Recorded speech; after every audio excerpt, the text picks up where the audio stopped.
Ladies and gentlemen, welcome back to your New Japan Pro Wrestling G1 Climax 27 English commentary. It is day 10. Whew, more than halfway into this thing now because, as you know, this is only a 19-day event. I say only. It's freaking ridiculous, but this is a 19-day event. We are on day 10. And today we have got, as always, 5 great matches lined up. First match, though, is going to be Toru Yano versus Evil. We know that's going to be entertaining. Second match, Minoru Suzuki versus Tama Tonga. That's going to be very interesting because you've got that young, athletic specimen taking on the seasoned vet with an attitude in Suzuki. And then we've got our third match, Elgin versus SANADA. Very interesting matchup of power and, again, athleticism there. Fourth match, Kojima versus Omega. Kojima at 0-4, kind of this block's version of Nagata. Meanwhile, Omega 3-1, almost you could even say this block's version of Naito, since he's not at the very, very tippy top, but he's right below that. And then in our main event tonight, we've got Juice Robinson at 1-3, taking on the 4-0 IWGP World Heavyweight Champion Kazuchika Okada. John, how do you feel about these matchups? I mean, brother, I only want to talk about 2 in particular. You talked about Suzuki versus Tama Tonga. I really do appreciate that contrast in styles. Suzuki currently at 500. Tama Tonga, I think, is at 500 as well, potentially. Let me just consult my table very quickly. And yes, Tama Tonga also at 500, so one of these men will leave with a winning record. But the big match to me is Robinson versus Okada. You have Okada, who has been on a tear, 4-0 right now against the 1-3 Robinson. And I'll tell you, this is the biggest match, not just in Juice's career, but just his life in general. Just a huge, huge task ahead of him. Can he beat the world champion? And lest we forget, you beat a champion in this tournament, you get a title shot. Are we about to call Juice Robinson the #1 contender? We'll find out tonight. So I'm very excited to get into these matches with you, partner. Absolutely. And hey, guys, we've got our New Japan World Player open and set to 1 hour, 21 minutes, and 15 seconds. That's 1-5, not 5-0 this time. And as always, we are going to do a 3, 2, 1 countdown. And then I'm going to say go. You want to hit the play button on go to make sure that you're synchronized with us. And again, we're going to do our best to remember to mention when the bell rings on our video for those of you that would prefer to sync with us that way. You ready for this, John? Let's do it, partner. All right, guys, remember 1:21:15. 3, 2, 1, go. And there's Yano. Yano getting in the ring there, DVD in hand. You know, he's just trying to make an honest living. And Evil right on the attack there. And now Evil just stomping away. And there the bell just, bell is rung here. This match has gotten started. I like that tactic from Evil because it prevents Yano from opening a match with, oh, I'm going to give you this DVD case and get powder in your face. Exactly. I mean, only Kenny Omega was stupid enough to fall for that. Evil knows the tricks. Right into the opposite corner goes Evil. And Yano quickly undoes the turnbuckle pad. And there you see Taguchi. On commentary, you see his face. That's pretty much the expression for every Yano match ever. And there's a nice super kick to the stomach there by Evil. Now he's going to blind Yano with his coat.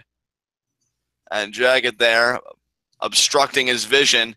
And now Evil with the sledges and just stomping away there on Yano. Kind of hilarious to me that Evil attacked Yano, so Yano never had a chance to take his coat or his shirt off. And now Evil's taking advantage of the fact that Yano was never able to get his coat off. That is typical LIJ behavior, brother. And now look at that. He wants to end it early. He's already doing the throat slit for the STO. No way. Is he going to end this match right now? No, cradle. Oh, small package. Two. And kick out there. Evil immediately the kick to the gut. Off the ropes. Inverted atomic drop there by Yano. And now could he slingshot him into the exposed? And he does. Oh, wow. That could be big. That could be big. Goes for the low blow. The ref stops him. If you're going to do that, Yano, you've got to do it behind the referee's back, not right in front of him. And now he's going to use the ref as a shield. We've seen Yano do this before. There's the low blow. And now, oh, wait, STO. Oh, Jesus, that's going to be it. 1, 2, 3. That's it. Evil gets the win. Just Evil out-wrestling Yano right there. I mean, wow. Evil 4-1, John. 4-1 Evil. Yes. And let me tell you this, partner, if Juice Robinson could pull off the upset tonight, Evil and Okada would have the same record. How insane is that? I mean, hell, let's look to the A block. Evil and Tanahashi have the same record, and if Evil was in the A block, he would have the best record right now, along with Tanahashi. Exactly. I mean, if you're Evil, because is this his second or his first G1? I feel like this is his second, right? Because we covered him competing last year. He was definitely in the G1 last year, yeah. I don't remember him doing nearly this well, partner, and that what a difference a year makes. Because, my God, to be 4-1 in a tournament of this magnitude, and, you know, nothing against Yano, but I feel like for Evil, yeah, he's hurting a little bit, but you might as well have called that the closest thing to a bye week you're going to get. Because I'll tell you what, he's got a 4-1 record competing against one of the weakest people in this block. Again, no offense to Yano, just looking at it statistically. And, yeah, Evil just keeps barreling right along. Yano now has a record of 1-3. And so he actually was 1-3 coming into this. He's 1-4 now, brother. That's right. I misread my table because I forgot. Yeah, in one of my columns, I didn't read his loss to Okada. So yes, you are correct. 1-4. Still doing better than Nagata in the other block, in the A block. But I'll tell you, still a rough time for Toru Yano right now. Yeah, and I mean, technically, he's doing better than Kojima, but by how much? Exactly, partner. We'll find out later tonight. He might not even be doing better than Kojima. If Kojima wins tonight, they're tied.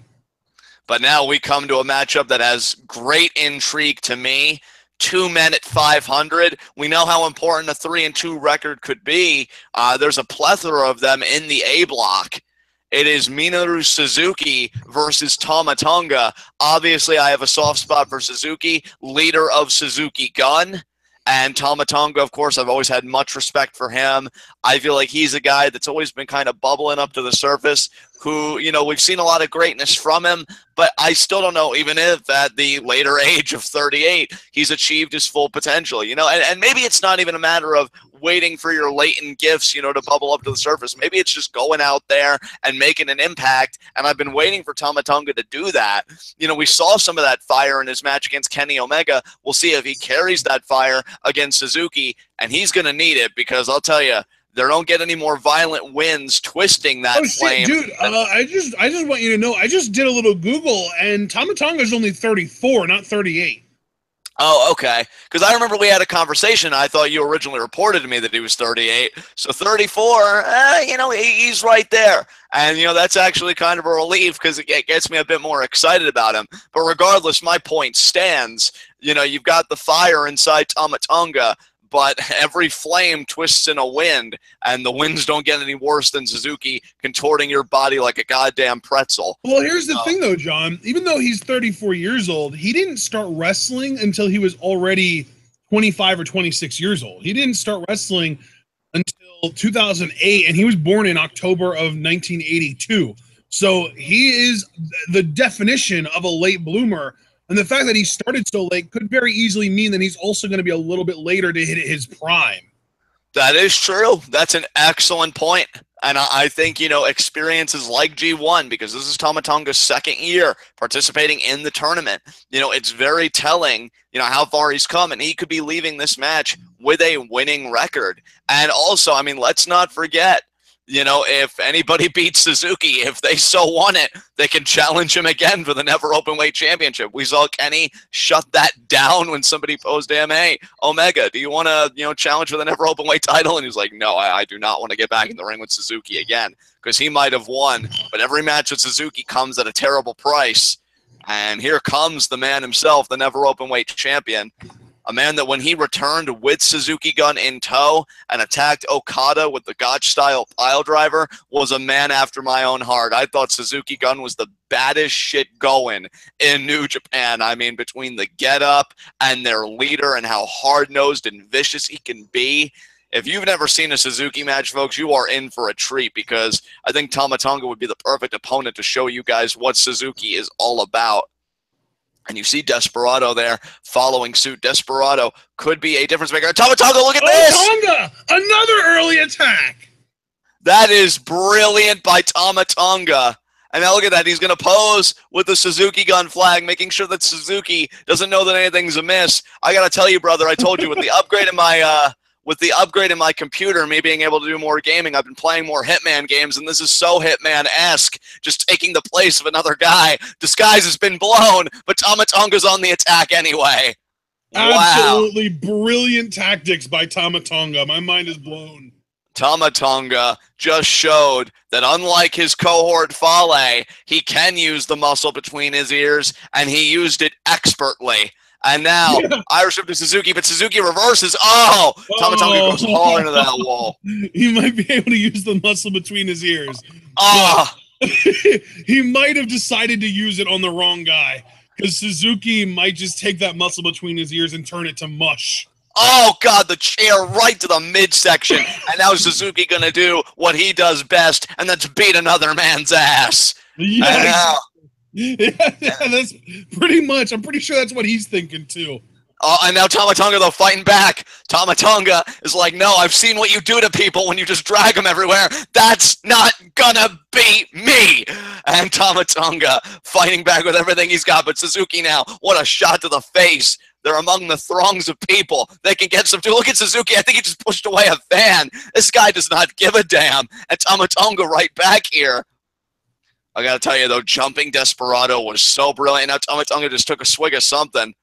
I guess he was feeling a little parched after that brilliant maneuver. Oh, chair to the midsection there of Suzuki. Tama Tonga is playing Suzuki's own game, and I'll tell you, Suzuki not being able to get in that headspace, because look, Suzuki, he's 48, he's been doing this for decades. I think he's the type of fighter that he gets in the ring, you know, he has that calm wash over him, he gets in a certain headspace. Knowing that Tama Tonga kind of infringed on that, I don't know, Suzuki may be a bit off step. Now, right now, he is on the offensive, there's no doubting that. But you got to wonder if Suzuki's a little frazzled on some level because Tama Tonga perpetuated something like this. And now Suzuki sent reeling after a few forearms. Headbutt there by Tama Tonga. Oh, They've what spent a more headbutt.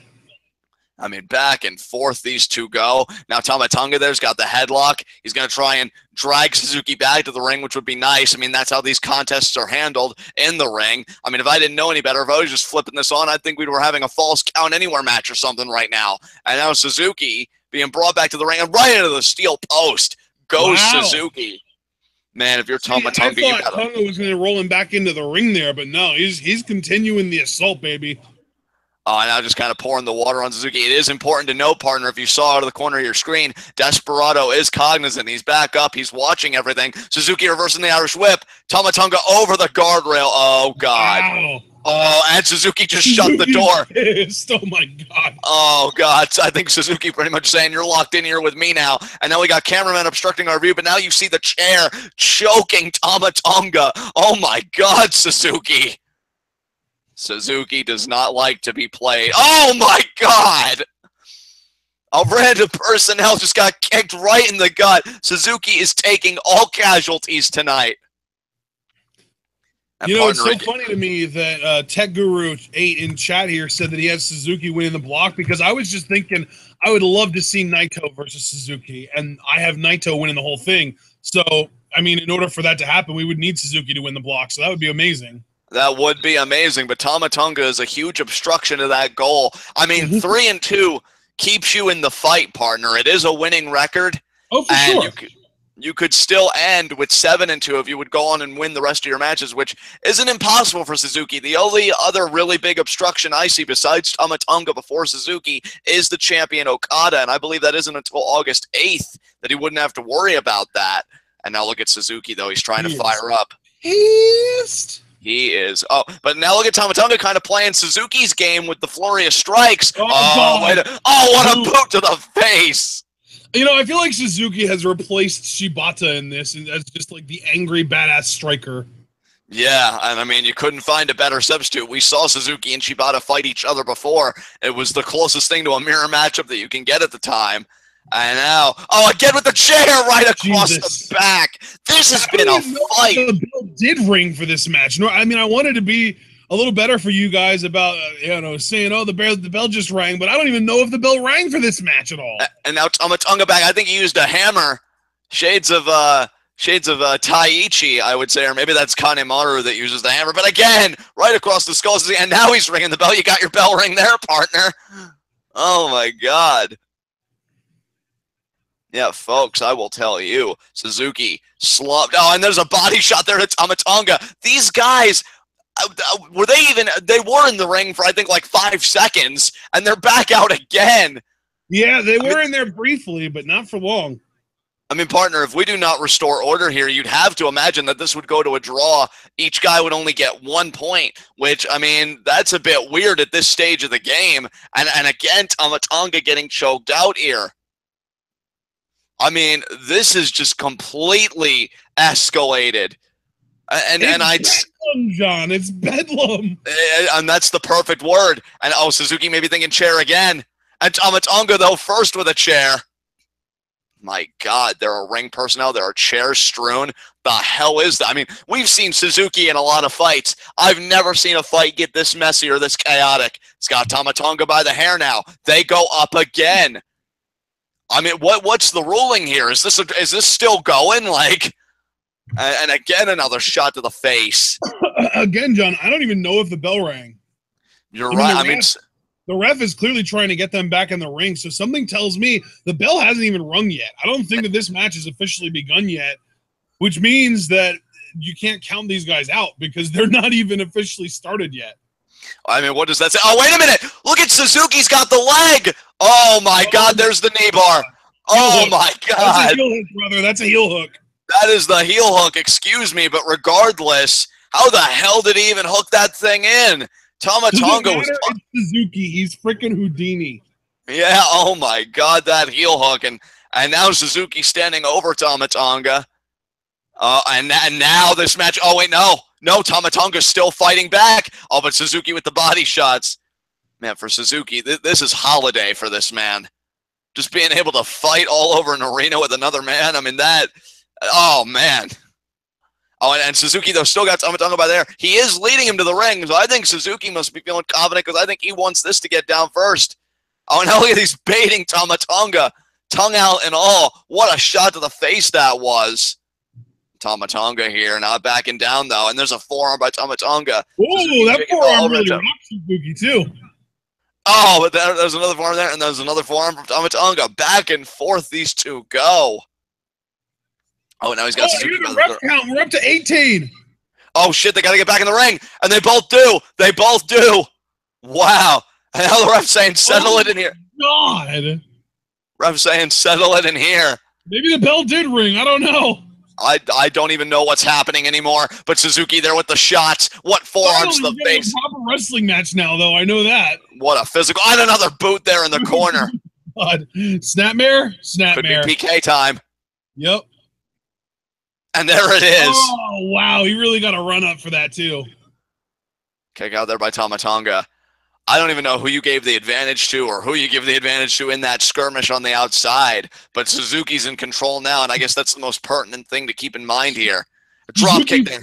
Suzuki's rooster tail looks inflated on the back of his head. Yeah. And now Tama Tonga there with the forearm shots. I think I said inflated. I meant deflated, but yeah. And now Tama Tonga going for the splash, but no, Suzuki! Every time. Where's Taichi? Where's Desperado? Where's Kanemaru? Where's Takamichinoku? Where's everyone? Wait a minute here. Where the hell is Suzuki? Suzuki's got the chair again. He went out and got another chair. He wants to bring what was outside that whole fight. He wants to recreate that fight in the ring. Coming out and trying to. Oh, look at that! Look at that! Tama Tonga took out Desperado. Yes. We're going to get a lightsaber by the chairs! Yes! Oh, my God. And now back and forth these two go.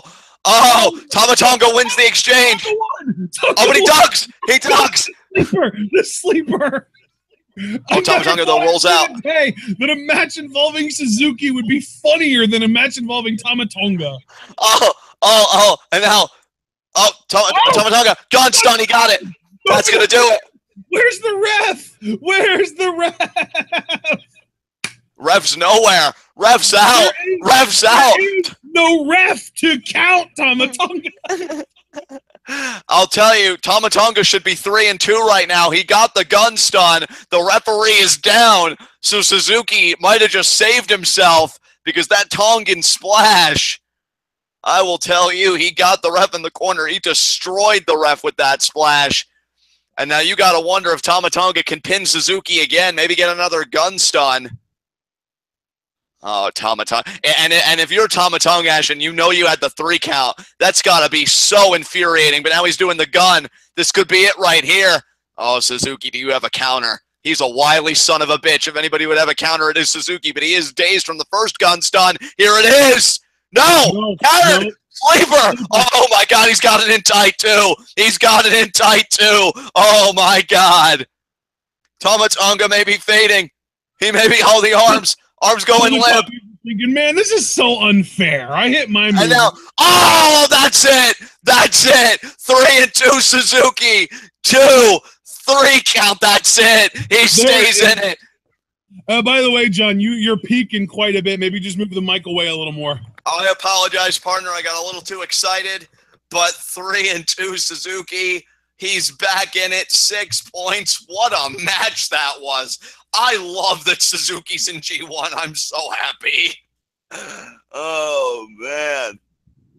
Partner, what did you think of that fight we just got? Because that wasn't a match. That was a fight straight up. Yeah, that was a lot of fun. I really, really enjoyed that. That was super enjoyable. And there you see Oka, Tomoyuki Oka, I believe that is, trying to help Tama Tonga out, but Tonga just isn't interested in help. Hey, look, I am a Suzuki mark for life.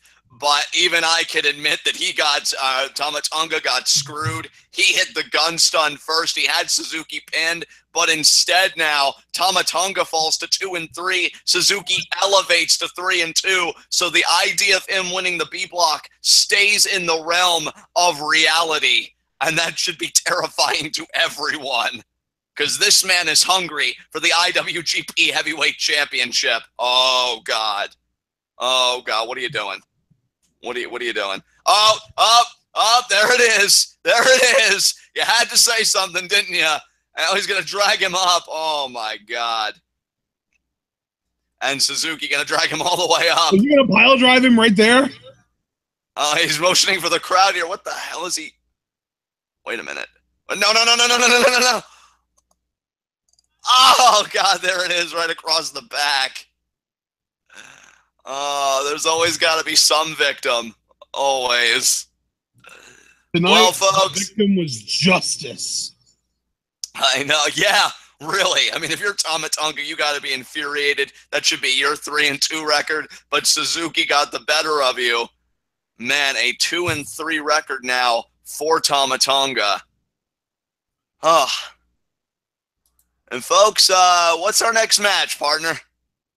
Didn't you just see the graphic? No, because I was going to record Tama Tonga's end of the results with the L, so I had to click on my table here. Michael Elgin versus SANADA. Ah, nice. Like you said earlier, partner, to your point, this is such a contrast between the power of Elgin and almost, you know, just the speed and athleticism of SANADA.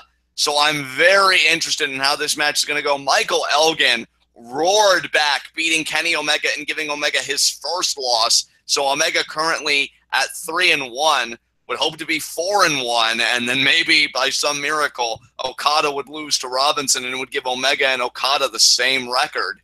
But and Evil. And Evil, yes, Evil has had quite an impressive tournament thus far. And so, looking at the tail of the table, as I like to call it, we have Michael Elgin currently at 2-2. He's at 500.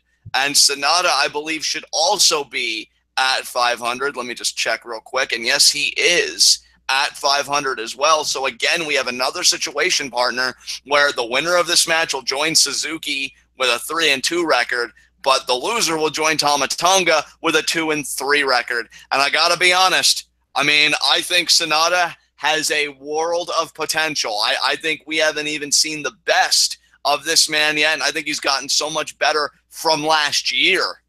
But I think Elgin, him being able to go to distance with Omega, I mean, that had to be a match close to the 30-minute time limit to me. It was absolutely insane. And for Elgin to just keep on going in the face of everything Omega was throwing at him and kicking out of, I think that really has kind of made Elgin step up. I don't know if SANADA's ready for this Michael Elgin. I'm going to have to go with Elgin in this match, but we'll see if SANADA can surprise us. As you see there. See, and my thinking is actually the exact opposite. I think that the match with Omega took so much out of Elgin that he's not going to have much left to give against SANADA, so I am picking SANADA here. And that is certainly an understandable viewpoint. I just think you look at this breakdown, this is definitely one of the more intriguing matches in the B block. And Michael Elgin, there you see a nice fan drawing there. They got the beard pretty accurately. I'm impressed. But, yeah, Elgin and SANADA, winner goes to 3-2. And, again, if I said Suzuki staying in it with a 3-2 record, anybody with that record stays in it because, again, the worst you could do at that point would be 7-2. And that's still an exemplary record to have. I mean, you might be Okada right now and kind of scoffing, thinking, well, I'm going to go 9-0. I'm just going to win everything. But we shall see. Elgin now high-fiving the fans. He is living the dream. We have said that so many times.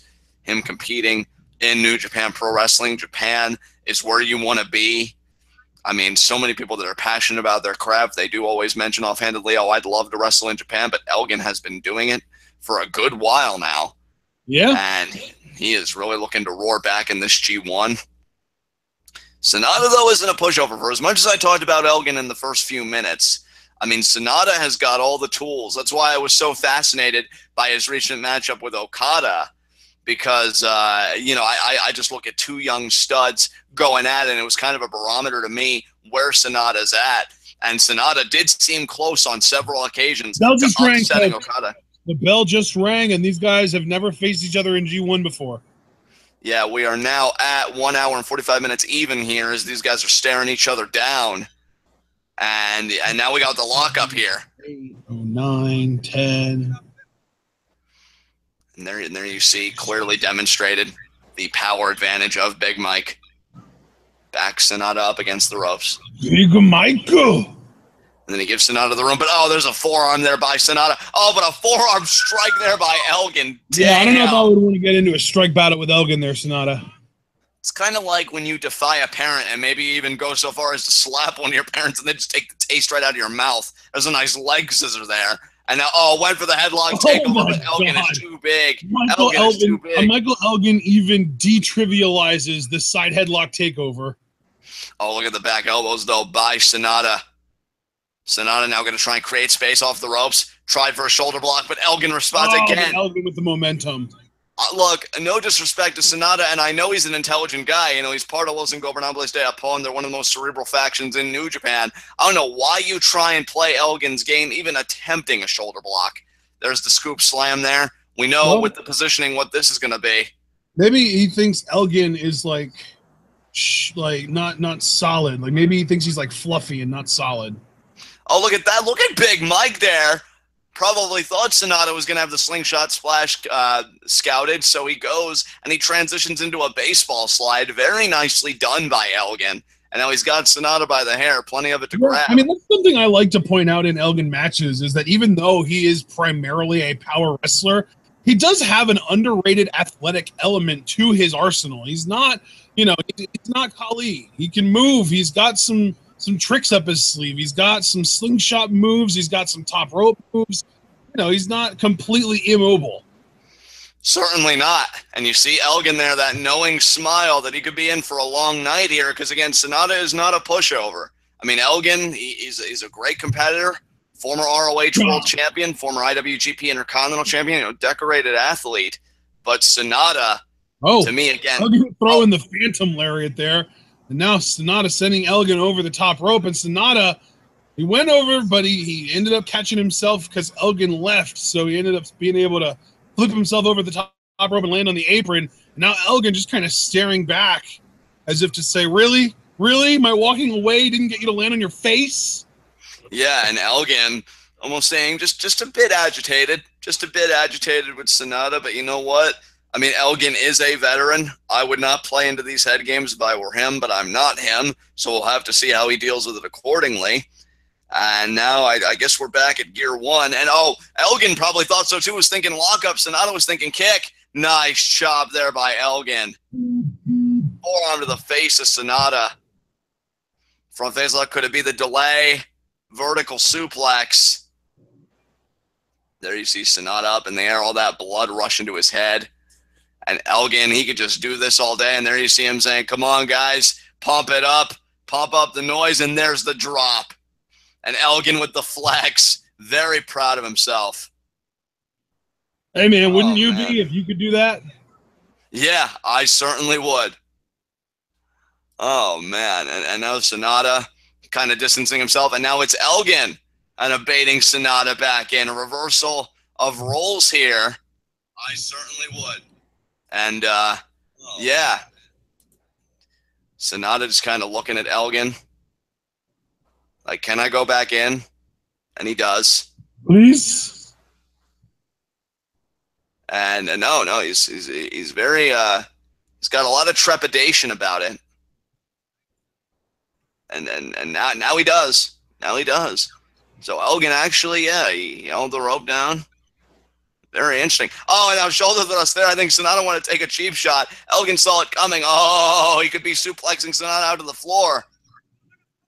And oh, hot shot over the rope. The throat of Elgin meeting that rope. And there's a drop kick. Now SANADA could be thinking crossbody. And he did. And Elgin couldn't catch him. Elgin, you could see, he was trying to position himself to catch SANADA, but he could not. And now SANADA is in control. And when you've got an opening like this against a guy the caliber of Michael Elgin, you do not let it pass. And now the back right under the guardrail goes Elgin. And SANADA's got to be thinking, I'm formulating a game plan here. Look at his body, half in, half out. Gently rolls in the ring. That could be to just break up the count. I can't imagine that SANADA would want Elgin, back to his own devices, kind of exerting his own will, and will actually let Elgin back in the ring. So, see, LIJ is full of surprises, but he just stomps right on Elgin. So he still has that sense of urgency. I'm not going to let him go back to vertical. I'm not really going to let him do anything he wants to do. I'm going to control this, and now you can see he's kind of picking the leg. Elgin's body half in, half out. Now he's hog-tying him with the rope. That's a very interesting variation of the hog-tie maneuver that we have seen SANADA like to employ. Now just kind of stepping on the foot there. Really getting Elgin secure there as he ties him up. And there it is.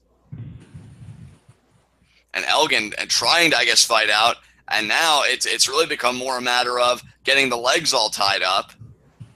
Don't know what SANADA was thinking about there. And then just stomps on Elgin again. Oh, just tried to go for that cravat. There you see Elgin just with the body shot there. Another body shot there to SANADA. And I mean, Elgin can throw hands. We've seen that. There's a chop there to SANADA. And SANADA now almost looking angry. And there's, almost like an overhand chop there to Elgin in his chest. You can see Elgin's face. I think that kind of left him a little, took a little bit of the wind out of his sails. And then the eye raked. Going to the eyes. The LIJ way, baby. The LIJ way. Oh, he went for a ripcord Larry, almost like a Rainmaker there. He likes to do the drop kick after a couple of leapfrogs there, but Elgin really kind of has him scouted out, doesn't he? And there's the power slam from Elgin. Yes, he does. And that was a nice snap power slam there from Elgin. The release, SANADA down, Elgin down. Whoever gets to their feet first, that could determine a lot. Or hell, it's New Japan. It could determine nothing at all, folks. I mean, that's why we have these contests. I mean, you've got the greatest performers, both in Japan and just in the world more, globally speaking. And now SANADA gets back to vertical here. And now he's got, Elgin, nice back elbow there. And you see Elgin's got a bit of a pep in his step. There's another back elbow. Oh, what a forearm. Elgin, the expression has changed. He's feeling it. He's feeling confident. Off the ropes goes SANADA. Look at that, though. SANADA saw it coming. Tried to get the legs up. Elgin, oh God, this is going to be an inverted Alabama slam, it looks like. Electric chair. And slams him down.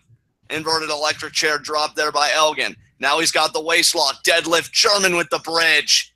2. And SANADA kicks out. That was an excellent German suplex right there, man. That was an excellent sequence in general by Elgin. to go from move to move to move, culminating in that bridging German. And now he's got the arm up. Could be thinking lariat in the corner. And remember, he runs to the other side of the ring and comes back with full-blown, ridiculous amount of force. He does, and there it was just now. And you see SANADA, I think he's either favoring the arm or something, because you see he is visibly wincing in pain. And he was even doing that before the second lariat. So, Elgin strikes. That German might have stung him a little bit. And now Elgin ascends to the top. This could be the Avalanche Falcon's arrow. Is that what Elgin is thinking about here? And SANADA trying to hang on. Trying to, kind of exert his own power and, kind of just put a stop to Elgin's offensive. There are the body shots there. Look at that. Cradles Elgin. It could be a power bomb. Sunset flip, but Elgin's too strong. Yeah, Elgin, way too much mass there. Now, SANADA, though, with the blows. I feel like if Elgin right now was Taguchi, I would appreciate the clobbering of the ass a lot more. Absolutely. And SANADA drop kick. And there's the drop kick to the same area. And hell, Elgin's head might have reverberated off the steel post. I couldn't tell. There's the power bomb by SANADA. It wasn't anywhere close. Okay, well, either way, it was enough to really stop Elgin and get the power bomb off. And now SANADA regaining his bearings a little bit. If anybody has to worry about regaining their bearings, it's Elgin, who just got power bombed on the canvas. And now SANADA, could be thinking backdrop driver. SANADA must be really feeling himself in his power game after that power bomb. But Elgin now with the free arm just really driving into the back of the head and neck of SANADA. There's the chop. There's a body shot there, an overhand shot by SANADA. There's a knife edge by Elgin. So an exchange of chops we got going on here. Forearm there. Another forearm. Third forearm. And, look at that jumping kick there by SANADA. Goes around. And there's your back suplex. Beautifully done. Hooks the leg. Two. Elgin still kicks out. Yep, man. Elgin's a tough guy. We give him credit for his power, but we might not give him enough credit for just how tough he is and resilient. Yeah, he is. We know what this is going to be. He's going for a moonsault here. Elgin's probably going to get out of the way. He does. And SANADA doesn't land on his feet. That's a worthy thing to note. SANADA normally good about landing on his feet, not on this night. And stomach just made full contact with the canvas, and that'll drive the wind out of you real quick. Like I said, the winner of this match goes to 3-2. They join Suzuki, and that's quite a place to be in. And there's the forward lariat there. Oh, my God. And then the back, and then forward. Elgin now smacking the arm, pumping it up. You know what this means. Lariat. It got checked. Drop kick, SANADA. SANADA drop kick in there. But reverse the Irish whip there by Elgin. SANADA could be springboard. Springboard drop kick. And he got it. The momentum taking Elgin all the way to the outside. And look at him. He's like heaving for breath. And missed the lariat again. SANADA, waist lock. Elgin, standing switch. SANADA's got some high energy right now, and he landed on his feet there. Back elbow. SANADA is really feeling himself. There he went for a moonsault. But Elgin caught him, and he's got him up. Knee. SANADA with the knee, though. I'm telling you, man, SANADA's feeling himself. But there's the elbow.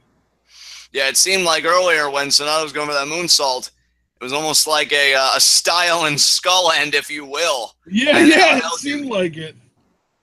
And now, look at that. The vertical. Now we're going to get the double leapfrog drop kick. And no, we're not. What? Elgin caught him with a power bomb. Tell you that athleticism synthesized with that power makes Elgin one dangerous competitor in this block, as Kenny Omega found out the hard way, because Elgin played spoiler to Omega's aspirations of having an undefeated record. Omega now, thanks to Elgin, at 3-1. Elgin himself looking to go to 3-2. And now he's got to be thinking, what the hell do I have to do to put SANADA away? But I think Elgin knows the answer to his own question. That rotating power bomb. And wait a minute here. Bad things happen on the apron. SANADA now got a hand on the rope. I don't even. Back elbow. I didn't know how cognizant SANADA was to this whole situation, but I enough guess to throw time elbows. isn't enough, my friend. Indeed, and now Elgin pump kick there. There's the boot. German. Oh, German and there's the on German the on the apron. apron. Wow. You know what, though? Elgin landed back first on the apron as well. Might not have dropped from as far or fallen as hard as SANADA, but he still had to hurt himself there. But now look, SANADA, after just getting Germaned on the apron, might be susceptible to that deadlift avalanche Falcon's arrow. And I'll tell you, that could do it right there. Elgin may not even need to employ the powerbomb because I don't think we've seen this move yet in the tournament. And if we have it, it could have only been once before. I know it hasn't been that often, whereas last year I feel like we saw this every match. Now this time, oh, he's got it. He's got it. There it is. That might do it. SANADA, look at him. He's limp. One, two. And kick out by SANADA. SANADA managed to kick out. Well, that just tells you the beating that SANADA can take and keep on going because he got Germaned on the apron and then the Avalanche Falcon's arrow, the deadlift special. I mean, my God. And now Elgin's got to be thinking, what the hell? He really should be thinking now at this point in the match to go for that powerbomb. See the fans in attendance loving this. And SANADA with just a shot to the face. Yeah, but SANADA fights out. Oh, skull end! SANADA skull. Oh, no, never mind. Elgin with the victory roll. 2, and SANADA kicks out. Oh. SANADA ducks. Goes for the skull end. No. What a blockbuster. No, skull end. SANADA has a multitude of ways he can get you in that skull end, and now he's going to leg scissor. Already into the grapevine. Wow. SANADA is intent on ending this now. And unlike the Okada matchup where we kind of question the body scissors in the form, I think that's as perfect as you can get it, partner. Elgin is in trouble. That arm is going limp. You could see it losing life. The arm goes down. Oh, wait a minute here. Oh, I know what SANADA's thinking. Moonsault. This is how he beat Tanahashi, isn't it? I know. I think when Tanahashi actually tapped out too, that's it. There it SANADA wins. SANADA picks up the. See, that's what I was saying though, man. You've got to remember when somebody goes to war with a top guy like Omega, their next match, they're going to be emotionally and physically spent. You're right. You're absolutely right. And now Elgin falls to 2 and 3. Not a good look for Big Mike. Meanwhile, SANADA, though, keeps his dreams of winning the B block alive. Elevates himself to 3 and 2. Tell you, SANADA and Evil really showing up this year for Los Ingobernables de Japón and Naito as well. I mean, Naito is and you know what, though? That makes me think maybe Ishii is bound to lose his match on Tuesday, whoever that may be against. I can actually look up who it's going to be against now, but we saw what happened between Ishii and Naito yesterday. You've got to wonder if there's any possible way Ishii can maintain that momentum. And you know what? He might actually be Nagata's first win.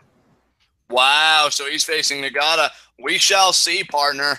I mean, because to me, Ishii is a very peculiar case. He reminded us all what a monster he is. But I guess even monsters need a break every now and again. Well, I mean, the thing is, if Ishii does manage to beat Nagata, that would be almost more impressive than beating Naito, because the amount of physical and emotional expenditure that Ishii had to undergo in order to beat Naito, and being able to maintain any level of real competence in the ring after that in his next match is just thoroughly impressive to me. Yeah, I mean, and we shall see, because I already told you when we covered Day 9 just yesterday that I was going to look at the remainder of Ishii's matches with a heightened interest, because a man that can eat a Destino and still beat Tetsuya Naito is a man that could win his block. So Ishii, to me, just came back on my radar in a huge way. But shifting gears here, folks. You know what? I'm gonna make this prediction, John. Okay. I think Ishii is going to beat Nagata and then lose the rest of his matches. All right. Well, we shall see. Only time will tell. The last 3 matches for Ishii are against Bad Luck Fale, right, Tanahashi, and Zack Sabre Jr. Those are Ishii's last 3 matches. Well, I mean, we know Ishii has had history with Zack Sabre Jr., beat him in the semifinals of the U.S. title tournament.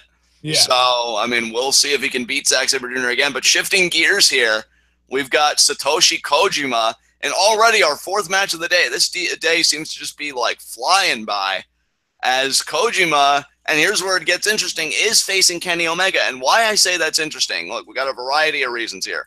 You look at the tail of the table, Kenny Omega looking to roar back, you know, go 4-1 because Elgin ruined his chances of really going completely undefeated. Meanwhile, Kojima, to me, he really doesn't seem to have a dog in this fight, because Kojima, I believe, according to my table, is 0-4. So he is the Nagata of his block. So for Kojima, it's really about pride at this point. But where it also becomes interesting is Kojima on day 9 had the match with Omega's biggest rival to me right now, Kazuchika Okada, and we saw how brash, how arrogant, how disrespectful Okada was to Kojima. You got to wonder how Omega's going to approach this match. You got to wonder how he thought about how, you know, Okada approached this match. And there you see Omega too sweeting the fans. And Omega, to me, really is that interesting case. He has grown to be so beloved and so respected by these audiences. I think people are really starting to have that conversation about, is Kenny Omega the best wrestler in the world right now? And you got to wonder if that eats Okada up a little bit, because he has the title, he has the swagger, he's the new ace. And he just feels like some guy, and that guy being Kenny Omega is just challenging him for the throne. And yeah, we'll see if Omega can get back on track here. And if you're Omega, not just this match, but the match immediately following this, Juice Robinson versus Okada, you hold the greatest of interest in, and you hope that Juice can score the upset. Yeah. And Elgin must even be kind of, you know, he did For suffer. tonight, and tonight only, Kenny Omega has to win and then become a Juice Robinson fan. Yeah, he really does. If he wants to stay in league with Okada, yeah, I mean, he would have to hope that Juice could pull off the upset, in my mind, of the century. And Kenny Omega is U.S. champion. Worth noting that Omega will have to owe Elgin a future United States Championship match, because Elgin was Omega's first loss. We'll see if Kojima can continue that momentum. I'm highly doubtful of that, for the record, but we shall see. According to our G1 head-to-head, this is a first-time matchup for these two, so it's always exciting when you venture into foreign territory. This is a fresh matchup here, at least in the context of G1. And Kojima wanting to lock up. I don't know how these two are going to approach it. Notice Omega hasn't even taken his shirt off. Is he maybe underestimating Kojima here? Possibly. I think he's doing it in a more conspicuous way than Okada, who was openly flaunting it. But there you see Kojima. And you know what, though? Even though Okada was being a real dick to Kojima, it still didn't even matter. He still beat him. He did. He did still beat him. And now, oh, well, look at that. Omega, I guess, in his own way, kind of showing a little bit of disrespect to Kojima. Almost like, cheer up, kid. It's all right.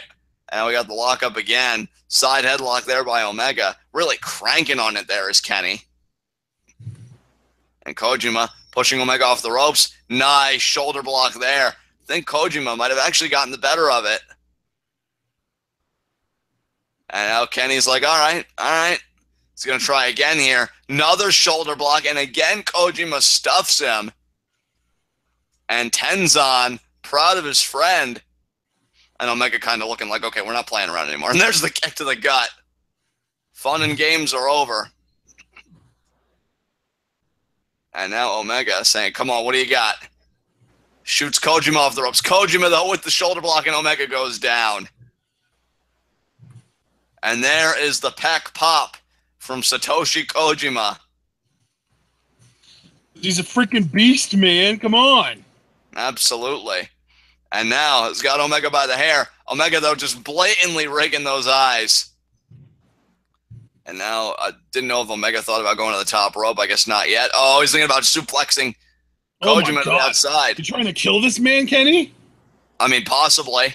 Yeah, would anyone really be surprised that Kenny Omega, of all people, wants to kill someone? I know. I mean, you won't get an easier time than pinning a corpse and getting those 8 points, so. Oh, but Kojima, though, I think he's going to suplex Kenny into the ring. Yeah. Oh, but Kenny lands on his feet. Omega off the ropes. Kojima goes for a lariat. Omega slides under the ropes and shoves Tenzan. Wow. And now the ref going to try and restore order here. And this may only be a part of Kenny's plan to get Tenzan ejected. I mean, Tenzan really hasn't even played a role in Kojima's matches, so this seems like kind of a moot point to me. Or maybe he's just trying to get Kojima riled up. Well, yeah, that's what it is. He's trying to piss off Kojima. And there's Kojima with the sledge to the back. You should never turn your back on your opponent, Kenny. Especially not a veteran like Satoshi Kojima. Oh, Kenny, though, had it scouted. He just noped out of there, and Kojima lands on his feet, but still lands hard enough to send him down to his back. And Omega having a good laugh about it. Omega feels like he's the most hilarious man in the room right now. And, I mean, if Toru Yano was here, I think we'd have a debate. But since he's not, I guess there's really no proving Omega wrong. Now he's got Kojima again by the hair. What's this going to be here? Oh, scoop slam right on the apron. The small of the back especially took the brunt of that. And Omega now is just going to saunter back. I think Omega wants a count-out win. I think he does as well. And why the hell not? Get your 8 points and get the hell out of here and think about day 12. And now Kojima trying to get back in the ring. You can see him really favoring that back. And Omega is just really going to pick it apart here. Might be easier to set up for the one-winged angel if a man's got a bad back. There's another stomp there. And another stomp there. That seemed more like in the upper shoulder area as well. Omega just picking apart Kojima here. Could be such a big deal when Kojima and then eventually Nagata get their first wins. And honestly, I shouldn't have even said it eventually, because they might get their first wins on the same, well, it wouldn't be the same night, but it would be, you know, like back-to-back in the same place. Right. In the same span of time. You know, in the same week, if you will, getting their first win. And now what's Omega thinking here? Is he thinking elbow drop? He is thinking elbow drop. Oh, my God. 2. And Kojima kicks out. The only reason I knew he was thinking elbow drop is because he kicked Kojima's arm so that it was parallel to his side. Right. Now it's going to be a rear. No. Look at this. Omega really just not taking Kojima seriously at all. He's almost got the double chicken wing there. And he's driving the knee. Wing! God, I miss Skrull. But Kojima getting into the ropes. But now Omega, kind of pulling him back there. And now, grinding the forearm into the forehead and just the face. And Kojima, you could see the life fading from him. And Omega's just loving this. He is in firm control. He knows where he's at. He knows what he's vying for. He's vying to go 4-1. Kojima vying to go 1-4. And now Omega, what a shot there by Kojima. And another shot there by Kojima. 3 straight chops there, but a knife edge there by Kenny. And then Kojima almost does his variation of a flare flop there, just collapses to the canvas. And Omega's just got to be thinking, this is just too easy. Just give me the next 2 points, you know, pump my record up to 4-1. And now, could it be a steamroller here? He's just carrying Kojima around like he's nothing. And Kenny, he does. Steamroller and the moonsault, and he got it. Yep. He got it. And Omega's just doing whatever he wants to Kojima at this point. It's actually kind of sad.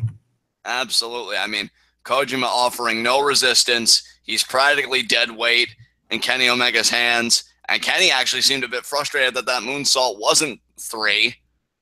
He's probably thinking, well, SANADA did it in the prior bout. And now there's a nice Colby blow to the back there. And now, kick to the stomach.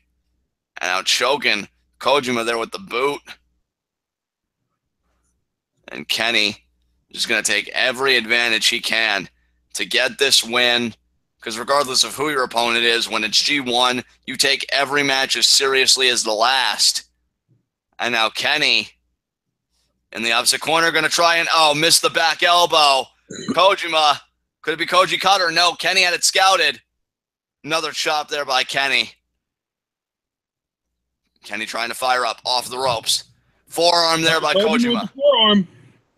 And another shoulder block, maybe? That was like a shoulder block forearm combo? I don't know. And now Kenny off the ropes. It's like an elbow block. There you go. And the boot to the face. Kenny. Oh, he's going after Tenzan again.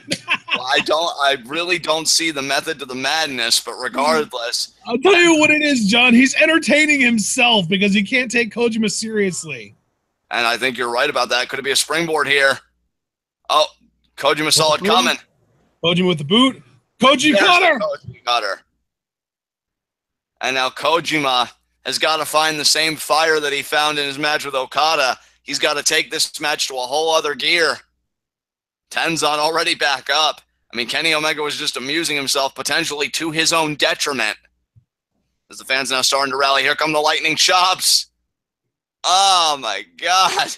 And Kenny's face almost pleading for Kojima to stop. Oh, wait, Kenny. Kenny now going to try with his own lightning chops. Oh, no way. Is he actually going to do it, though? Is he going to do the variation, or is he just throwing chops? No, yeah.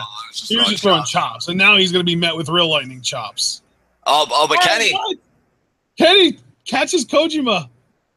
Snapmare takeoff. Snapmare. The kick to the back. Nice kick to the back. I'm telling you, man, he's just not taking Kojima seriously at all. And really, Kojima's not doing much to prove Kenny's tactics wrong. And Kojima kicks out. Does kick out, but wow, I've never seen an example like this where one man is this disrespected in a tournament like this. Who's Kojima's opponent on day, I guess, 18 it would be? Let me look. Because I feel like Kojima and Nagata are both going to get their big wins on the final days at Sumo Hall. So I already am convinced that Nagata is going to be the one to beat Fale on day 17. And Kojima is facing Evil, so that even fits. Oh, that's what it's going to be. Those guys, they're going to lose every match until they get to Sumo Hall. And then at Sumo Hall, we're going to get Nagata beating Fale and Kojima beating Evil. We'll see if your prediction pans out. And Kojima ripping the shirt off Omega. Well, and then the lightning chops again. Taking his shirt off willingly. The thing is, like, even Omega's trunks right now, he's wearing his elite trunks. He's not wearing his singles match trunks. So, like, he's even disrespecting Kojima in his choice of wardrobe. And now, could Kojima get this offense off? Here comes the forearm. He got it. Yeah, there's the forearm, and now he's going to go for the elbow drop, but question is whether he'll actually manage to hit it or not. That is the question here. Goes to the top, and Omega meets him there. No, Omega again with the shirt hanging off his wrist, still manages to cut Kojima off and prevent the elbow drop. And now, is Omega thinking suplex or I don't even know. Superplex. Yeah, but Kojima does knock him off. Are we gonna get the elbow drop now? Maybe. No, another chop there by Omega. Back to his feet Omega meeting Kojima there again. Are we going to get a drop kick or a jump rana maybe? Maybe. No. Again, Omega following him up there. Man, Omega really does not care about this guy right now. Oh, he's going for Aoi Shodo. Oh, no way. From the top? Yes, from the top. An avalanche Aoi Shodo. Oh, my God. And he got it. Oh, he didn't really do a proper. He just kind of suplexed him like a cross-legged suplex. Yeah, because I feel like the Aoi Shodo also has almost like a fisherman component to it. Well, I mean, he does like the leg cross, but then he drops him on his knee rather than just backwards. Right.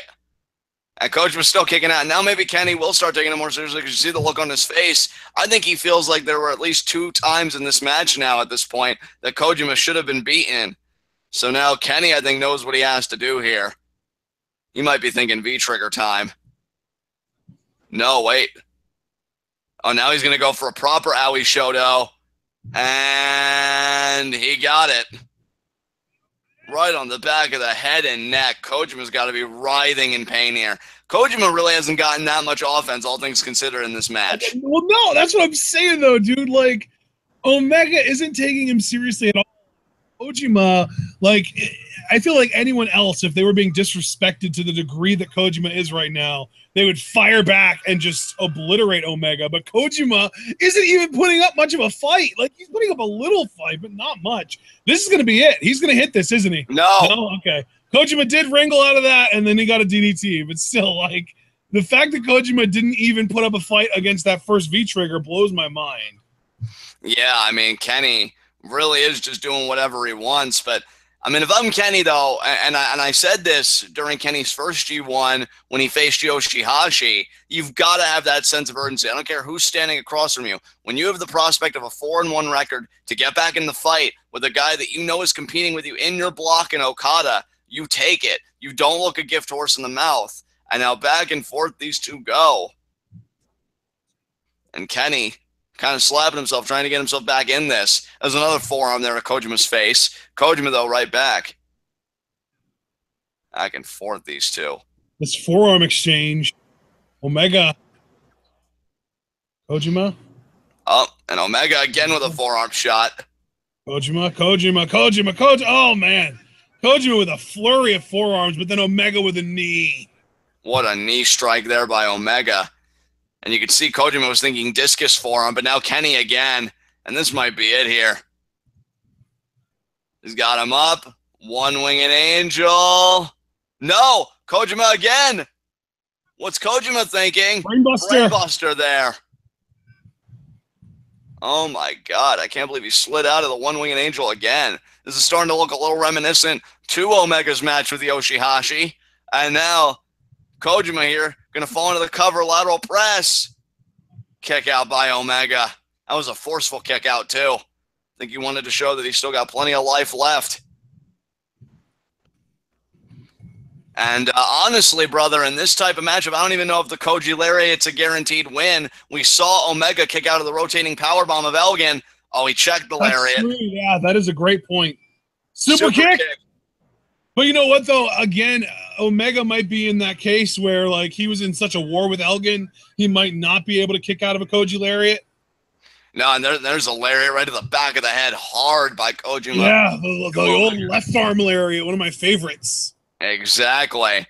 And Omega is down. You can see he was thinking about a dragon, and that's how this whole sequence started. And now Kojima raising the arm up, but another V-trigger there by Kenny. Koji just has not gotten off that Koji lariat. And now, Omega off the ropes. Oh, there's a lariat. Oh, but he immediately collapses. That is not good for Kojima. He got that lariat. That was a hard lariat there. Didn't get the running momentum behind it, I think, to make it a true blue Koji lariat. But it was something. And you see Omega kind of writhing around on the canvas.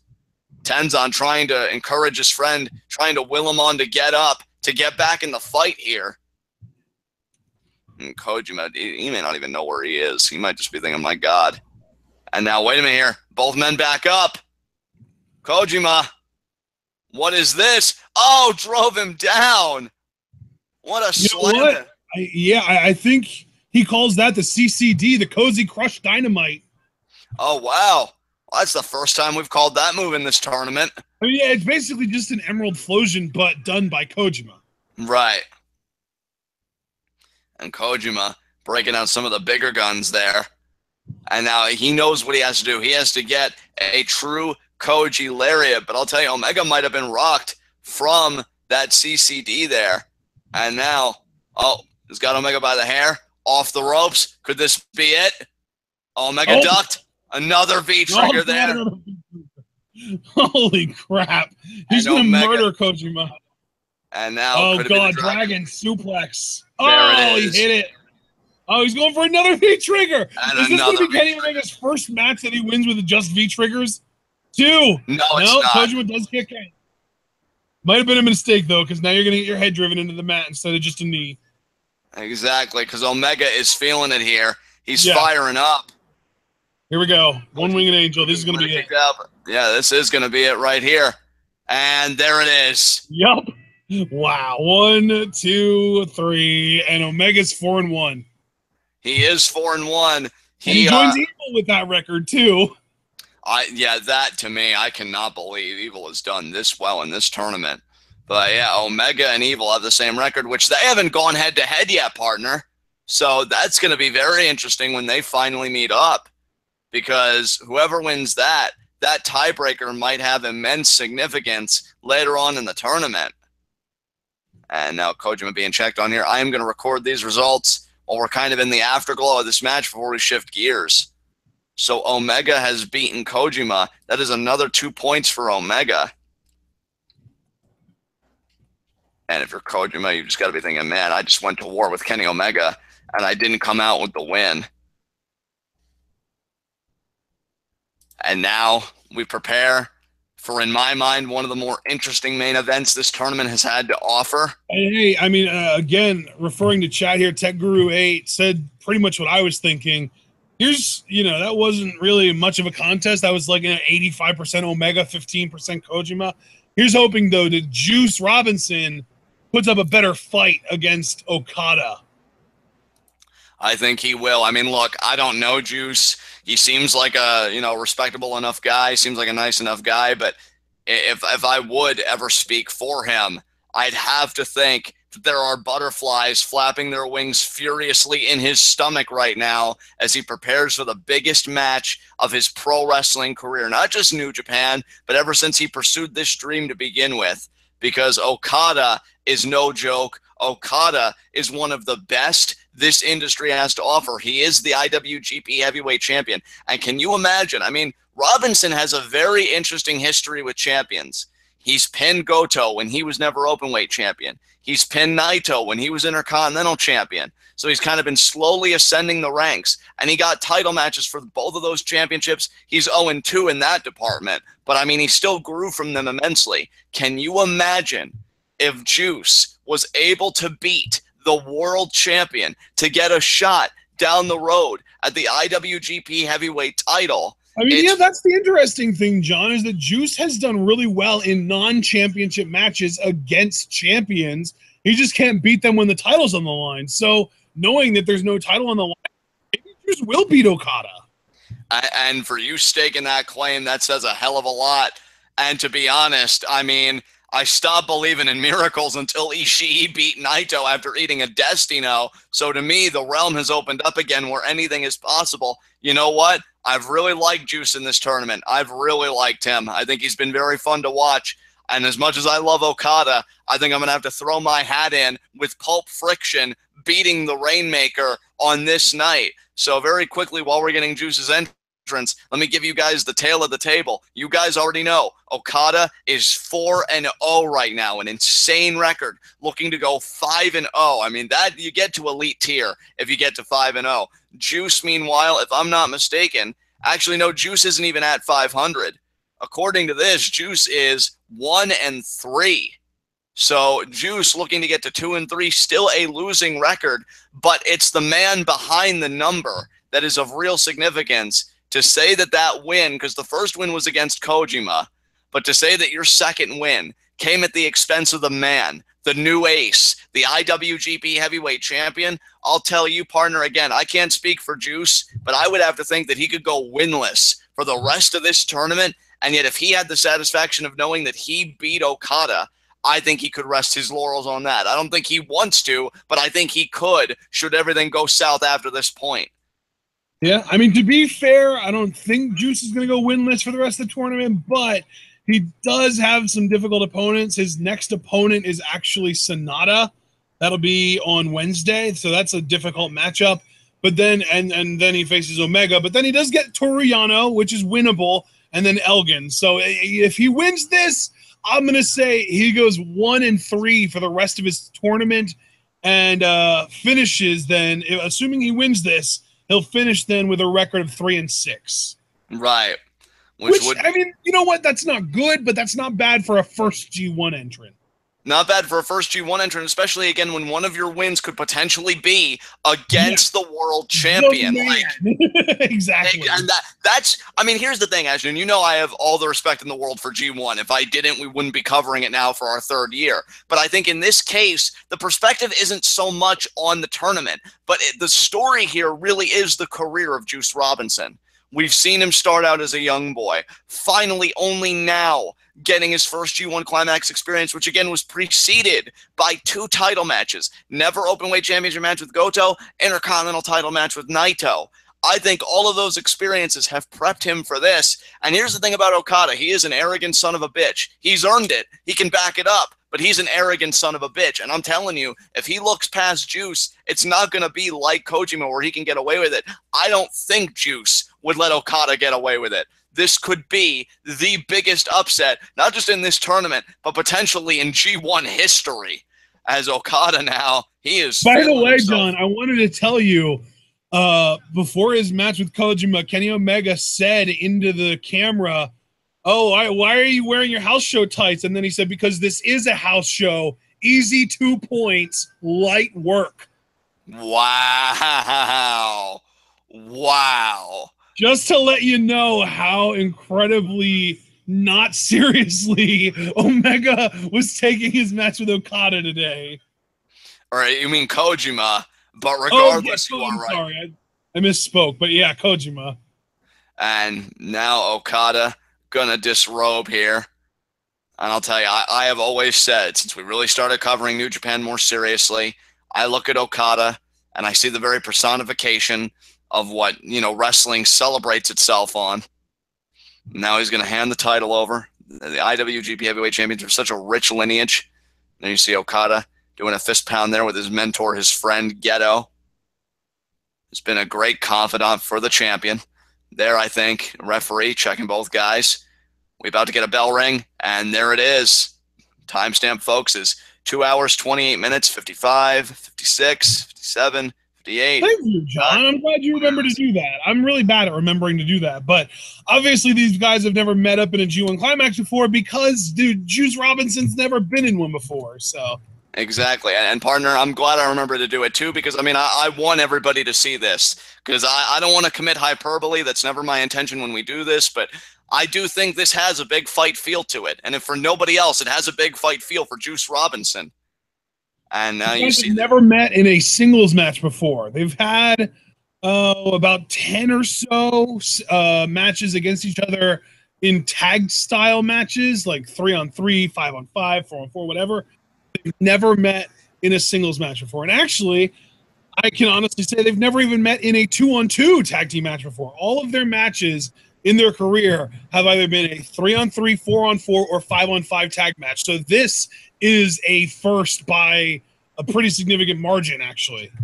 And now Okada, their beautiful roll through as he reverses the leverage right into the hammerlock so effortlessly. I would almost have to go back and watch all of their tag matches with each other just to see if they've ever even interacted with each other before.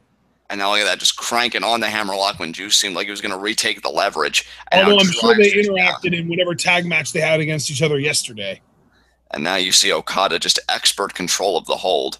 Well, yeah, he's Okada. What else do you expect? And now you see Juice trying to counter with the side headlock. Couldn't, though, because, again, Okada does have that leverage advantage. Too strong. Oh, he's going for a pin here. He's going for a pin. There it is. Oh, but not even a 1 count. Juice caught it. He saw it coming, and he got out of it immediately. I wonder if Okada is going to underestimate Juice as much as he underestimated Kojima. And, I mean, we've already seen Juice defeat Kojima, so Juice might be the one to take advantage of Okada not taking him seriously. And that very well could be, and we're back up here at the lockup phase. But again, Okada with a beautiful roll through. And now you see he's got the hand, bending the fingers right into the wrist clutch, back to the hammerlock, into the side headlock. God, so smooth. That was like wrestling porn right there. Jesus. The fluidity of it. And you know what? And I know what you're going to say.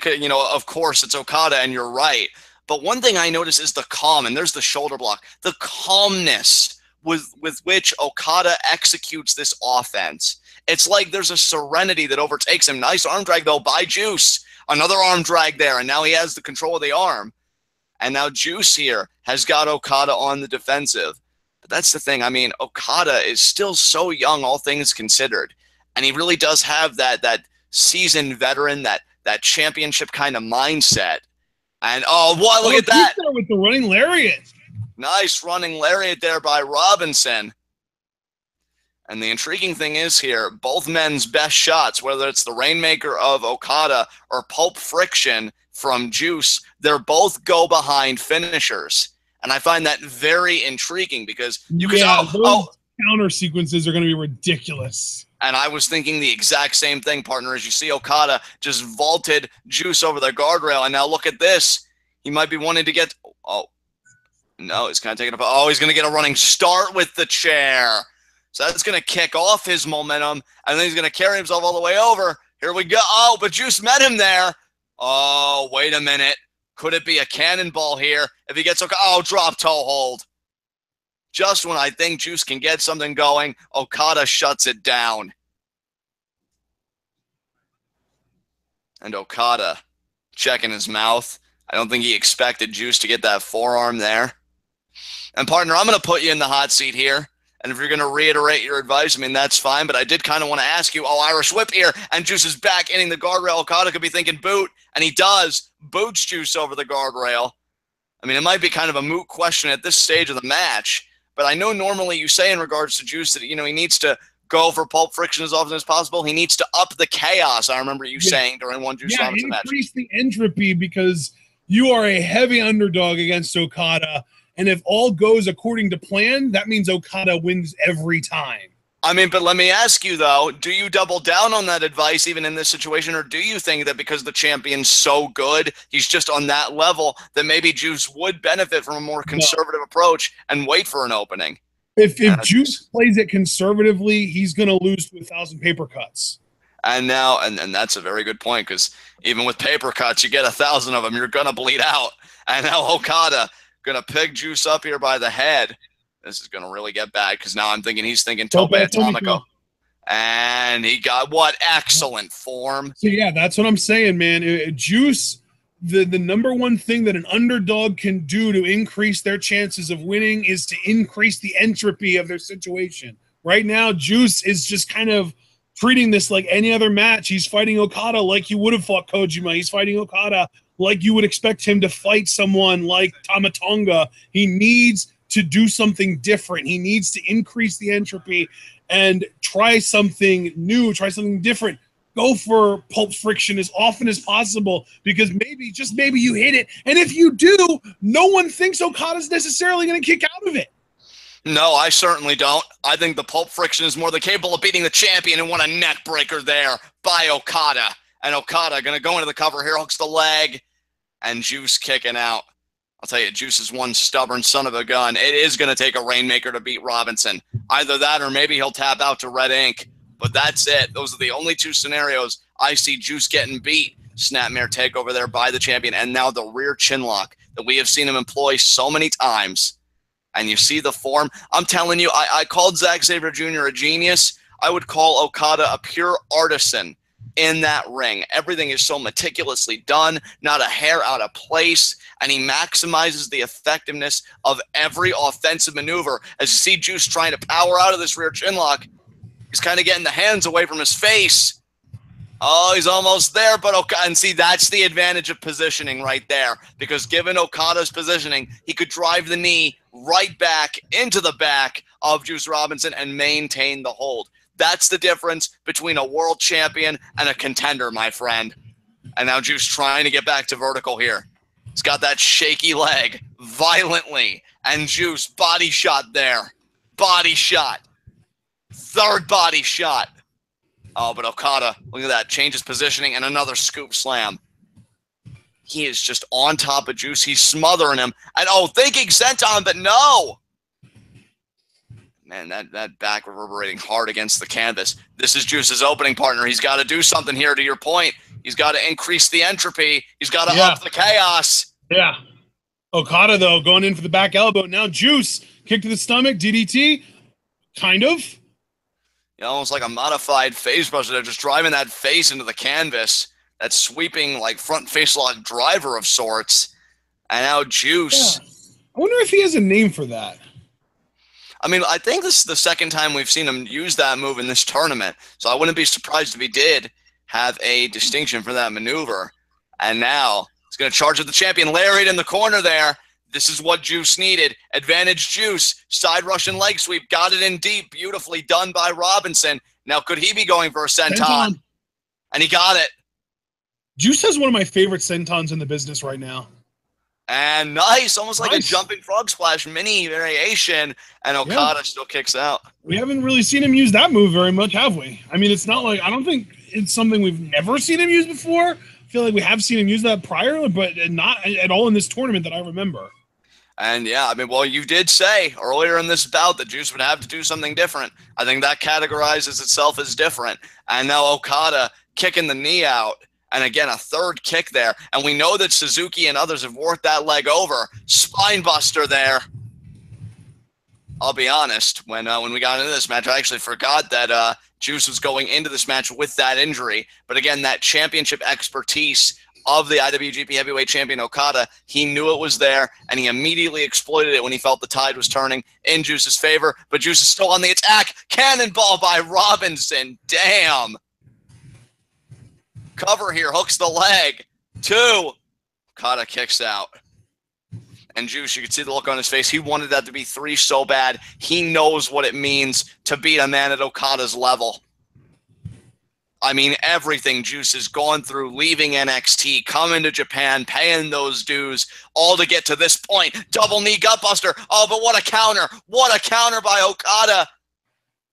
This is a really, really interesting variation on a figure 4, because, you know, typically a figure 4 leg lock, you're putting a lot of pressure on the straight leg, the knee of that leg, because you're basically bending it in the wrong direction, and you're using the other leg's ankle to create that pressure and bend it the wrong way. But here, it seems like Okada is more focused on stretching out and maybe even trying to tear the thigh and hamstring of Juice on his left leg. And we talk about pulp friction. If he tears those muscles and those ligaments, I'll tell you, there is no way Juice would be able to plan on that leg for pulp friction. He would take the most potent weapon, would Okada, out of Juice's arsenal. And Juice now trying to get to the ropes. He doesn't want it to end like this. He doesn't want it to end like this. And again, to keep perspective, Okada has the chance to go 5-0. Juice has the opportunity to change his life, to play spoiler to Okada and earn himself an IWGP Heavyweight title match, and he gets to the ropes. He gets to the ropes. Okada has to relent, and he does. I mean, because sure, the record would only be 2-3 for Juice, but the magnitude of this victory cannot be understated. Okada trying to stay on the attack here, picking the leg apart. And I'll tell you, for all the times for Juice to have an injury, this is the worst time, but he's still trying to suck it up here. Kick to the leg again, clubby blow to the back, off the ropes. Oh, side steps. Could it be a neck breaker here? Oh, inverted, like sweeping DDT there. Nicely done by Juice. And partner, I mean, I got to ask you again, we know, up the entropy, up the chaos. But I mean, with a bad leg, what are Juice's chances of being able to do that? Because he's really hampered by this leg right now. You can see him trying to smack it, trying to get some feeling back in it. You think the champion's got Juice in check right now. Is Juice now kind of pointing? Oh, he could be. Wait a minute here. Snap jab. Snap jab. Third snap jab. Oh, you know he wants this big left hook here, but Okada saw it coming, the uppercut. Okada wants he wants a tombstone, but Juice is going to fight his way out and land on the apron there. Forearm there from shot. Juice. Juice staying in this. Front face like could be a suplex to the outside. Wait a minute here. I don't think he's going to hit this, but if he does, it would definitely be a way to increase the entropy in the match. Absolutely. And you see there now Juice trying to stop Okada. Whoever gets this will be huge, I think. You know, it'll be huge if Juice gets it, but if Okada gets it, it seems like it's just kind of your standard vertical suplex. Oh, wait a minute. Juice almost got it there, but Okada shifted his weight and landed on the apron feet first. This is entropy right here. This is how you get some entropy in your match, buddy. Look at Juice. Is he thinking pile driver or power bomb? I can't tell. You might be thinking pile driver, Okada. Look how brilliant Okada is. Look at that. Yeah. He hooks the leg around the rope. He might not get either one, so we're not sure here. Okada now going after that same hamstring. There you see. And the back chop. Oh, the back body drop on Juice on the apron. That is not good for Juice right there. That might have been Juice's last gasp. And I'll tell you, Okada handled that peril expertly. He hooked his leg around the rope early on for the stopping power, just to really make sure that Juice couldn't get him up. And then when he was snug in his positioning, what did he do? He started doing behind chops to the leg, really getting that leg from behind so that Juice would relent. And then Okada having the momentum, knowing that Juice was too focused on the pain, backdropping him on the apron. Expert sequence from the champion, but Juice trying to hang on, and now that same back again goes into the guardrail, pushed off violently by Okada. Now Juice gets back in the ring. Again, Juice, I think Juice is saying to himself, look, if it's got to end and if I've got to have the L come down on me, I'm going to make sure Okada gave me his best. I'm going to force the best out of Okada. I would certainly hope so, you know? Absolutely. I mean, hell. Oh, and now scoop slam here from Okada. He likes to go for the elbow drop after that. And it looks like he's going for it. Juice, this might be an opportunity for Juice if he can counter, if he can get his knees up, if he can do something, get out of the way. And he doesn't. That's not good. Juice, at this point, he's a guppy swimming with a shark. And that's why I said this was the biggest match of his life, because Juice, while he has grown, the champion is a whole other game. Oh, wait a minute here. Juice seems out. Oh, ducked. Could it be a dragon suplex? Oh, no, full Nelson slam. I forgot that Juice likes to go for that. He comes from that era of NXT where everyone was using full Nelson finishers. Exactly, and Juice, you see him favoring his midsection. Either way, hell, whether Dragon Suplex or full Nelson Slam, he got it off. And look at Okada's face. He seems a little spaced. And now look at this. He's got Okada's wrist clutched. Normally, Okada does this when he's going to deliver a pair of Rainmakers, you know, before a true blue Rainmaker. And now Juice, though. Wait a minute here. Is he thinking like a running power bomb? No, Okada punching out. Okada is just too savvy. Nice drop kick there from Juice, but you might have just inspired Okada to do a drop kick of his own, and his are a hell of a lot more devastating than yours. Oh, and now Juice firing up here. Oh, yeah, here it is, drop kick. I knew it. I knew that was going to happen, Juice. You need to see these things coming, man. And now Okada. Now he's thinking it's time for me to end this. It was fun while it lasted. Wow. Rainmaker. Juice really, I feel like Juice needs a coach or something. And Juice, oh, there's the lariat. Lariat, devastating. Lean in lariat too. And Okada kicked out. But Juice, oh, look at the expression changes. I think he's kind of firing up here. And now Juice may be thinking, no, I thought he was going to be thinking Pulp Friction, not yet. He's thinking Gutbuster. Gutbuster, wow. Oh, and that hurt Juice's left knee, though. We already talked about that hamstring. Your hamstring is attached to your knee. So you stretch out and damage that hamstring, and you're going to feel it when you overextend your knee.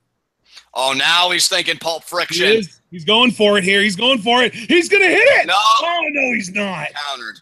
Oh, Okada going for a tombstone out of it. What a brilliant move. And he got it. That's what I mean, though. Juice, I mean, I feel like that Okada had to get something from Ghetto there that was like a tip or something that let him see that coming and counter it as smoothly as he did. Juice needs a coach more than anything right now. But let Juice start learning from Tanahashi or something, because he really, he's got the physical ability, he's got the toughness, he's got the moveset. He just needs way better game planning. He does. But you notice, though, something interesting to me. Okada wasn't even able to immediately capitalize on that tombstone, getting up very gingerly here. And Juice looking up at the lights. We talked about Juice's surprisingly good record against champions in non-title matches. But see, here's another thing about that, though. In both Goto and Naito's case, those were tag matches. Juice can't tag out right now. There's nobody waiting for him on the apron. Juice's own efforts have got to get him through this. And now look at Okada kicking Juice off, because I think Okada had the same thought. You've only been successful because you've had other people behind you. There's nobody behind you tonight. It's you and it's me. And Juice is trying to eat it here. He's trying to suck it up. He's trying to show what he's made of. And another forearm there by the champion. If Juice could do this, he won't have to thank a Tenzan or a Tanahashi or anybody. He can thank himself because he did it on his own. And Okada now smirking at Juice. My God. Oh, what a boot to the face. And Juice, though, maybe firing up. I gotta wonder what Juice is thinking. And now, oh, another boot. You know, partner, it makes me think when Okada was still new to the business and AJ Styles disrespected him. He said, no, you're not a champion. In my eyes, you'll still always be a young boy. And Juice caught the boot there. And now, oh, crescent kick. Oh. Juice is firing up here. He ate a tombstone. Okada, and luck may be on Juice's side tonight because Okada wasn't able to immediately capitalize. And now Juice, because of that fact, is still in it. And he just threw the crescent kick of his career. And now, oh, but Okada still. But Juice wriggling, though. He might have a counter. Oh, wait. Oh, yeah, he's got Okada up. He's got Okada up. Powerbomb. Powerbomb there. Stacks him up. 2. Kick out there by Okada. Man, Okada's resilient. We knew that. I think it was safe to assume there that there was no way Juice was going to beat Okada with that, but he had to go for the 3 count and just see if he could get something. And Juice has got to be thinking, and Juice again calling for it. He wants Pulp Friction. At this point, it feels like Juice is trying to draw blood from a mummy, doesn't it? It does. It really does. Pulp Friction again. He's thinking about it. Okada Rainmaker! You got it. That's going to be it. And the wrist clasp is still there. He's still got it clasped. Barely, but he still got it to a degree. I got to give all the credit in the world to Juice. That was one hell of an effort. But this is the beginning of the end here. We've seen it so many times. It's well documented. And Okada knows it too. We already know Okada. We've seen him kind of pull him in for a second, like straight up Rainmaker. Yeah. And there it is. And he wants to go for like a more traditional Rainmaker, like the full ripcord and everything. And yeah, Okada thinking about it. He wants to do things his way. I got to commend Juice. It was a great match. But this is it, folks. Welcome to 5-0 Okada. I'm saying it right now. Here it is. No! Oh, my God. What a shot to the face. That left hook is the difference maker. No fucking way. Wait a minute. Wait a minute. Wait a minute. Wait a minute. Friction? No. German. What a counter by Okada. The German into the Rainmaker. It is over. That's it. Oh, my God. 1, 2, 3. What a dominant performance from Okada. 5-0 Okada. God 5-0 Okada is right. I love that. Yeah. Who's going to beat Okada? I mean, I know Kenny is capable of beating him, but realistically, who else in this block is going to beat him? Do we think his first loss is going to be to Suzuki? I'm hoping it's to Suzuki, because even if Suzuki doesn't win his block, then he'll still get a future championship match with Okada. I'm putting my chips on Suzuki right now to get the job done, but honestly, partner, I do not know. Because Okada... I'll tell you right now, John, Okada's we already know he's got 4 matches left because he's 5-0 and there are 9 matches for everyone. His 4 opponents remaining are Tama Tonga, which I love Tama Tonga, but Okada's got him easily. Evil, who could be maybe a dark horse to beat Okada, maybe because he is having a great tournament. Maybe just that momentum will carry him to a victory. Suzuki and Omega. So it's like it just gets more and more and more difficult starting with his next match against Tama Tonga, because really Tama Tonga is the easiest opponent he'll have for the rest of the tournament. And then, I mean, we love Evil and he's good and he's having a strong tournament. I don't think anyone would argue that he is a tougher opponent than Suzuki or Omega, right? Right.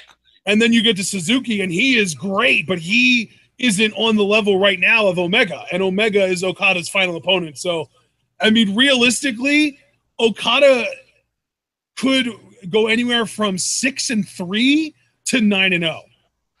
And either way, it's a beautiful record regardless. I mean, another possibility, he could go 6-2-1 if he and Omega can't settle their differences in 30 minutes. And that's what I'm thinking, because they just recently had that draw, and that match was an hour. Yeah. Could either man really beat the other in only half the time? So, I mean, really, though, but then Suzuki, who's currently 3-2, he would have to win every single other match in order to win the block. And looking at the rest of his tournament, again, the only other snag would be Okada. Because I could see Suzuki winning every single one of his other matches, but Okada's the one that I really question, because let's see, Suzuki has left. I mean, he beat Tama Tonga today. He's got Kojima, which might as well be a gimme. That's on Wednesday. He's got Elgin after that, which is going to be challenging, but he can win that. Then he's got Okada, which is going to be the big one, and then Yano on the last day. And I think Suzuki beating Yano is kind of trivial at this point, right? Yeah. I mean, I would certainly think so. I mean, especially, too, because that's in Sumo Hall. And Sumo Hall is a place where a lot of vets tend to win. It's like a home field advantage for the vets. Right, right. And that's also why I think Nagata is going to be Fale and Kojima is going to be. So We could, you know what? Yeah, I think Suzuki's winning his block. I mean, Okada's obviously the favorite right now, but if he loses to Suzuki, and then, well, we would need him to lose to Evil too. We really like Evil or Tama Tonga. We need Okada to lose one of those matches and then lose to Suzuki and then go to a draw with Omega so that his final record is 6-2-1, and we need Suzuki to win out in order to go 7-2. I do think those things can happen, but man, is Okada's performance is saying otherwise. Because what Okada's saying is no, I'm taking this bitch and I'm taking it all the way. And hey, it's worth noting too, Omega versus Evil is on Wednesday, and that battle of 4-1 records, and one of those guys has to lose. Yeah. I mean, unless it's a draw, but that doesn't seem very likely. I mean, hell, if we didn't get a draw today between Tama Tonga and Suzuki, how the hell are we going to get a draw between Omega and Evil? Exactly. And what's interesting is, you know, as it relates to Suzuki, both Evil and Omega have beaten Suzuki. So, you know, now they're going to be fighting to see who's better than the other. And I can see winning that. But if I'm being honest, I could see Evil beating Okada. Evil and Suzuki, to me, are the best bets to really beating Okada as they are right now. Now, if Suzuki loses his next few matches, I might just be like, no, Okada's got this. Right. But if Suzuki continues on the trajectory that he's kind of established for himself today, beating Tama Tonga, and especially with Suzuki Gun shenanigans, yeah, I mean, I could definitely see it happening. So I think now that we're like over 5 matches now. We got the 5 matches in for B block, 5 matches were in for the A block. So we'll be covering A block again on Tuesday, right? Because we have no recordings Monday as far as G1 goes. Yeah. And by the way, it is worth noting that not counting ties, we now have at least one person with every possible win-loss record in the B block. We've got Okada by himself at 5-0. We've got Omega and Evil at 4-1. SANADA and Suzuki at 3-2. Elgin and Tama Tonga at 2-3. Yano and Juice at 1-4. And Kojima by himself at 0-5. So we've got every imaginable record after 5 matches, not counting losses, has been accounted for in the B block. There you go. And yeah, now that we're kind of past the halfway point, because I mean, when we return on Tuesday, it'll be day 11. And again, this is a 19-day affair. I got to say, guys, it's really starting to get interesting now in both blocks because you're really seeing a lot of possibilities take shape. I mean, and again, going back to the A block, which we will be again visiting on Tuesday, so many 3-2 records. And really, Tanahashi, I think, was the one we said is standing alone right now. So, yeah, it's really a crazy time for the G1 Climax. I can't wait to pick this up again on Tuesday. But in the meantime, partner, you can take us home. All right, guys. Well, this has been a lot of fun. G1 has been amazing this year, as always. Honestly, I'll even go as far as to say this might be my favorite G1 that we've covered. And this is the 3rd one that we've covered. So even though I would argue as of right now that my favorite so far is still 25, I think this G1 is really closing in on it, and the final few days could make it my favorite G1 that we've covered so far. So could be really, really fun. We've got some crazy matches lined up for the rest of this tournament, including some matches that we've got lined up for not tomorrow, but Tuesday. Apologies there. But yeah, Tuesday, we've got Tanahashi versus Ibushi, which could be a lot of fun. That's going to be huge. We've got Ishii versus Nagata, which is another example. Like I said, Ishii just went to war with Naito, literally just ate a full-blown Destino like it was nothing and ended up beating him. But Nagata is 0-5 for a reason. So that's going to be an interesting match just to see whether the 0-5 wins out and gets his first victory, or if Ishii is able to overcome his mental and physical anguish from the Naito match and keep Nagata winless. We've got Yoshihashi versus Bad Luck Fale. I'm definitely going to be picking Fale to win that. We've got Naito versus Goto, which is a very interesting matchup because those guys are both 3-2 and both really still in the hunt for this whole thing. And then, of course, our final match, Makabe versus Zack Sabre Jr., another very interesting matchup between 2 3-2 guys right now. So, John, I just got to ask you, are there any matches on that really stand out to you? Oh, definitely Ishii's match, because I got to tell you right now, after his impressive win against Naito, and of course Naito's and Tanahashi's matches, because those are the two guys that I think ultimately will still have to go head-to-head for the block in the end, Ishii reasserted himself in a huge way, and maybe we're looking in the wrong place for the upset, because we're saying in the B block, Suzuki will take it. Maybe we should be looking more to the A block and Tomohiro Ishii, because I'll tell you, my interest in his block and his remaining matches has been completely reinvigorated after seeing him eat a freaking Destino and beat Naito. So yeah, day 11 is going to be insane on Tuesday. Can't wait for it. Really, I think that the whole Ishii problem, well, not really problem, but that question, we're going to get the answer to whether he's winning the block or not on August 6th when he takes on Tanahashi. That's going to be the big one, because if Ishii can manage to beat Tanahashi, that might as well just seal the deal that he is winning this block. But if Tanahashi wins, I think it's safe to count Ishii out of the block. Exactly. I completely agree with your assessment, partner. Only time will tell, my friend. All right, ladies and gentlemen, it's been a lot of fun. We will see you all for G1 Climax coverage on Tuesday. But until then, tomorrow on Monday, we will be live reacting to and reviewing the Revolutionary show from Women's Wrestling Revolution. That should be crazy fun. That is a Patreon request. And hey, speaking of Patreon, if you're interested in a request of your own, you can take however long that show is and either multiply it by 10 for live reactions or by 15 for a live reaction review combo, how many hours long it is, rather. So if it's 2 hours, you take that by 10, it's $20 for live reactions. Or if you take it by 15, it's $30 for a live reaction review combo. This is going to be like an hour, 45-minute show. So it was like a $25, $26 donation in order to do the live reaction review combo. And this is going to be a lot of fun. You can donate that much, or if you don't have that kind of money but you still want to support us, $3 a month to the Patreon gets you access to the official TwitWow patron Discord channel. We already have at least 10 people in there. We're going to be adding more on, I want to say Tuesday, which is August 1st, which is when all the payments are going to get processed. So if you want to be in our Discord for the month of August, the finals of G1, SummerSlam, NXT TakeOver Brooklyn 3, all kinds of fun stuff going on in August.